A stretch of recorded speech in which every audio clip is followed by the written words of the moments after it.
School വിട്ട് വന്നപ്പോൾ കുട്ടികൾക്ക് ഞാൻ സ്നാക്സായിട്ട് മക്രോണിയാണ് ഉണ്ടാക്കുന്നത് കേട്ടോ.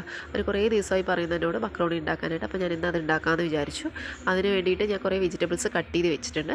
പിന്നെ നല്ലപോലെ വെള്ളം തിളപ്പിച്ച് അതിനകത്ത് മഞ്ഞൾപ്പൊടി ഉപ്പ് ഇട്ടിട്ട് വേവിച്ചെടുക്കുകയാണ്. കുറച്ച് ഓയിൽ കൂടി ഒഴിച്ചിട്ടുണ്ട് കേട്ടോ. അത് എന്നിട്ട് വെള്ളം മാറ്റി വെച്ച് ഒട്ടും വെള്ളം പാടില്ല. അപ്പോൾ വെള്ളം മാറ്റി വെച്ച് അരിച്ച് വെച്ചിട്ടുണ്ട്. എന്നിട്ട് ഫ്രൈ പാൻ എടുത്തിട്ട് അതിനകത്ത് ബട്ടറാണ് യൂസ് ചെയ്യുന്നത്. കുട്ടികൾക്ക് ബട്ടർ ഇഷ്ടമുള്ളതുകൊണ്ട് അതാണ് ഞാൻ യൂസ് ചെയ്യുന്നത്. നല്ലപോലെ ചൂടാക്കിയിട്ട് അതിന് കുറച്ച് ഇഞ്ചിയും വെളുത്തുള്ളി ഞാൻ നല്ലപോലെ മൂപ്പിച്ചെടുക്കുന്നുണ്ട്. അതിനകത്ത് ഒരു പച്ചമുളക്, കുട്ടികൾക്ക് എരിവ് അത്ര താല്പര്യമില്ല, അപ്പോൾ ഞാൻ എരിവ് വേണ്ടാന്ന് വെച്ചിട്ട് ഒരു പച്ചമുളക് ഇട്ടത്. പിന്നെ ഉള്ളി, കറിവേപ്പില, അതുപോലെ തന്നെ നമുക്ക് ഇഷ്ടമുള്ള വെജിറ്റബിൾസ് ആഡ് ചെയ്യട്ടോ. അതിനകത്ത് നമ്മൾ മക്കൾ എങ്ങനെയാണോ കഴിക്കുന്നത് അവരുടെ ഇഷ്ടത്തിന് അത് വെജിറ്റബിൾസൊക്കെ ആഡ് ചെയ്യാം. ഞാനിപ്പോൾ ഇവിടെ ക്യാപ്സിക്കം, അതുപോലെ തന്നെ തക്കാളി, ബീൻസ്, ക്യാരറ്റൊക്കെയാണ് ആഡ് ചെയ്തിട്ടുള്ളത്. ഞാനത് കുറച്ച് ഇതൊക്കെ പച്ചയ്ക്ക് കഴിക്കാം, എങ്കിലും ഞാൻ നല്ലപോലെ വേവിച്ചിട്ട് ആ ബട്ടറിൽ നല്ലപോലെ വേവിച്ചെടുക്കുന്നുണ്ട് കേട്ടോ. ഭയങ്കര ഡ്രൈ ആക്കി എടുക്കുന്നുണ്ട്.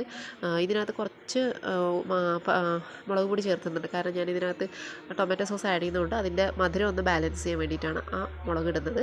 അപ്പോൾ നല്ലപോലെ മെൽറ്റായി വഴറ്റിയെടുത്തിട്ട് നമ്മൾ മാറ്റി വെച്ചിട്ടുള്ള മക്രോണി ഇതിനകത്തിട്ട് മിക്സ് ചെയ്ത് നല്ലപോലെ കൂട്ടി ഇളക്കുക കേട്ടോ.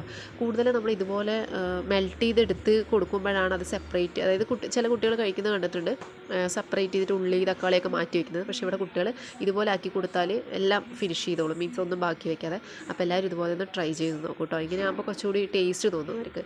അപ്പോൾ വീഡിയോ ഇഷ്ടപ്പെട്ടെങ്കിൽ ലൈക്ക് ചെയ്യുക, ഷെയർ ചെയ്യുക, കമൻറ്റ് ചെയ്യുക. Thanks for watching. Have A nice evening.